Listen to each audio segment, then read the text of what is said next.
let's go ahead and let's do The Red Masque of Death by Edgar Allan Poe. So this one is so good. It's compared to today's day and age of just instant gratification, and we've gone in music and media and TV, we've gone so far, pushed so many boundaries that yes, this story would not have the same effect on you as it would, of someone reading it for the first time in Poe's era. But it poses on that idea, almost like, have you ever seen the Final Destination movies? That these children spend the entire movie, no matter 1 through 17 or however many there are left, the idea of running from death, running from fate and destiny, and death finds you. It does not matter what hole you crawl into, what door you lock, death always finds you. And so the story starts off, and there is this terrible plague, this sickness just in the land, and a man watching everyone die gathers all of his friends together, and they just throw a big party, but it's kind of like an isolation party, like a quarantine party, where no one is allowed to leave, but they're just going to celebrate. But an unexpected and uninvited guest shows up. So, the Red Death had long been feeding on the country. No sickness had ever been so deadly, so great a killer, or so fearful to see. Blood was its mark, the redness and the horror of blood. So Poe very rarely speaks of colors unless it's blood, unless it's that bright redness of blood. So getting the image of your mind of black and white, and then that red of blood. And that's what makes the Masque of Red Death so different, is because he breaks from the normal of the black and white, and he actually talks about color in this one, which is really not very characteristic of him. There were sharp pains and a sudden feeling that the mind was rushing in circles inside the head. Then there was bleeding through the skin, though it was not cut or broken. And then death. The bright red spots upon the body, and especially upon the face of the sick man, made other men turn away from him, afraid to try to help. And the sickness lasted from the beginning to the end, no more than half an hour. But Prospero, the ruler of that land, was happy and strong and wise. And when half of the people of his land had died, he called to him 1,000 healthy, happy friends, and with them went far away to live in one of his palaces. There was a large and beautiful stone building that he had planned himself. A strong, high wall circled it. The wall had gates of iron. So much like with the fall of the House of Usher, we have iron again. Iron door had held Madeline within the vault, and iron gates are to keep out the Red Death. The gentlemen, after they had entered, brought fire to heat the iron of the gates, to make them close so firmly that nobody could open them. And here they could not forget the sickness, the Red Death. They would leave the outside world to care for itself. Prospero had supplied everything they needed for pleasure. There was music, there was dancing, there was beauty, there was food to eat, and wine to drink. So Prospero created this paradise within the palace. They had heated up the iron doors so that just to open them would burn the hands, and they were impossible to open. And inside, everyone lived a life of pleasure and without worrying about death. It was outside of the wall walked the Red Death. It was near the end of their 5th month that the Prospero asked his friends to all come together for a dancing party, a masquerade. Everyone was asked to come forth in fine clothes, and with his eyes, or perhaps his whole face, covered by a cloth mask. It was a scene of great richness, that masquerade. There were 7 rooms in which Prospero's friends danced. In many old palaces, the doors can be opened in such a way that rooms like these 7 could be seen all at the same time. And in this palace, it was a little different. Little more than one of them could be seen at one time. There was a turn every 20 or 30 yards, to the right and left in the middle of each wall, was a tall pointed window, and the windows were of colored glass, of the same color that was used in each room. The first room had a blue cloth hanging on the walls, and the blue were its windows. The second room had wall hangings of a blue-red known as purple, and here the windows were purple. The third was green, and so was the glass of the windows.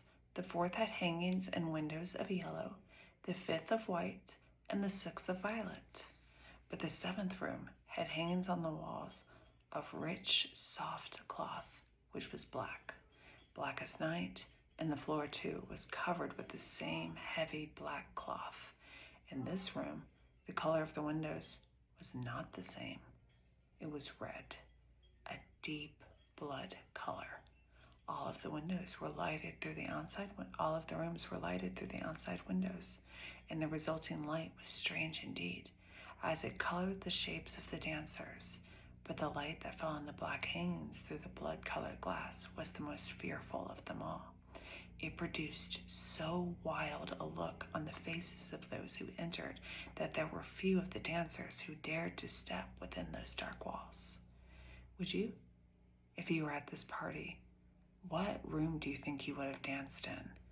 I mean, imagine dancing and looking, yellow. I can't decide if you would look like you were dancing in sunlight or if you looked like you were yellow, like an old book and the pages had turned old and yellow. Like, which one do you think? Or, would you be purple, like a bunch of dancing grapes?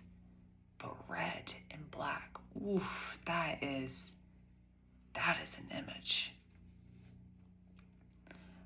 But in this room stood a great clock of black wood. Gently it marked the seconds as they passed, and when it was time to mark the hour, the clock spoke with a loud, clear voice, as deep tone, as beautiful as music, but so strange that the music and the dancing stopped, and the dancers stood still to listen. And then after another 60 minutes, after another 3,600 seconds of time, of flying time, the clock struck again and the dancers stopped as before. So notice how time is capitalized. Okay, time is a personification. Time is not a person, yet time is there dancing. Time is there speaking through the clock, as if it were a person, as if it were a guest attending this party. Nevertheless, it was happy and beautiful masquerade, and you may be sure that the clothes the dancers chose to wear, their costumes, were strange and beautiful. The dancers looked like those forms we may see in our troubled dreams, and these, the dreams, danced softly through the rooms, taking the color of the rooms as they moved. It did not seem that their steps followed the music, but that the music rose from their steps. But into the 7th room the dancers do not go, for the red light coming through the window and the blackness of the wall hangings make them afraid.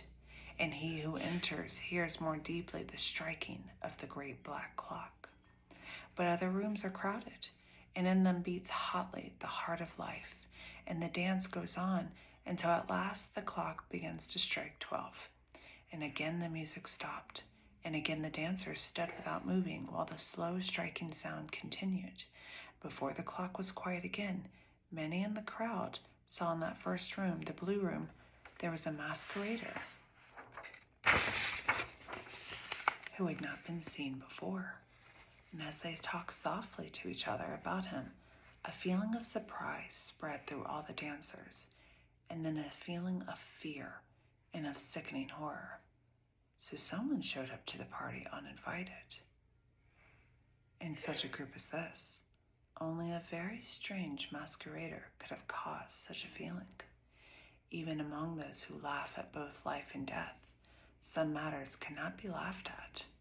Everyone seemed now deeply to feel that the stranger should not have been allowed to come among them dressed in such clothes. He was tall and very thin, and covered from head to foot like a dead man prepared for the grave. Guys, does this sound familiar to anyone else? A tall, thin, robed man coming through?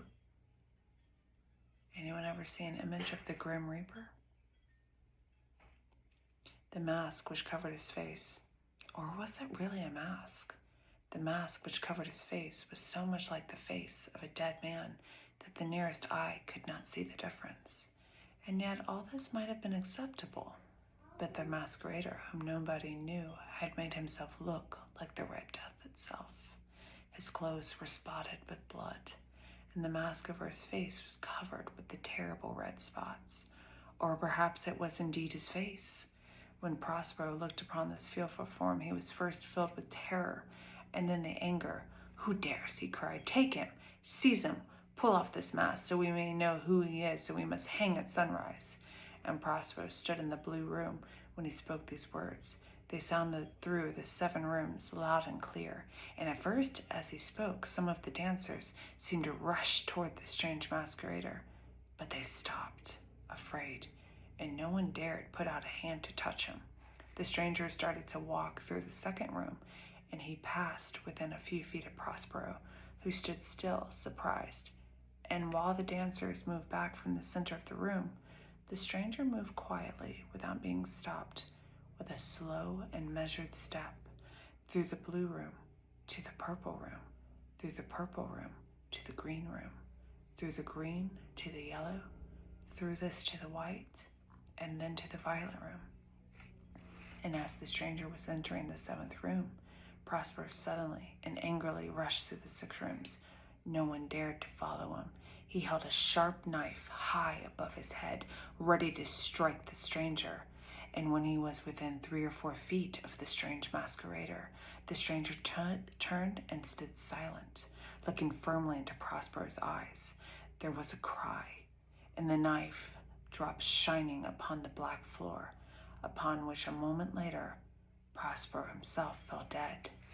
The dancers suddenly rushed into the black room. The strongest of the men tried to hold the masquerader, whose tall form stood beside the black clock, but when they put their hands on him, they found inside the grave clothes no human form, no body, nothing. And now they knew it was the Red Death itself that had come in the night.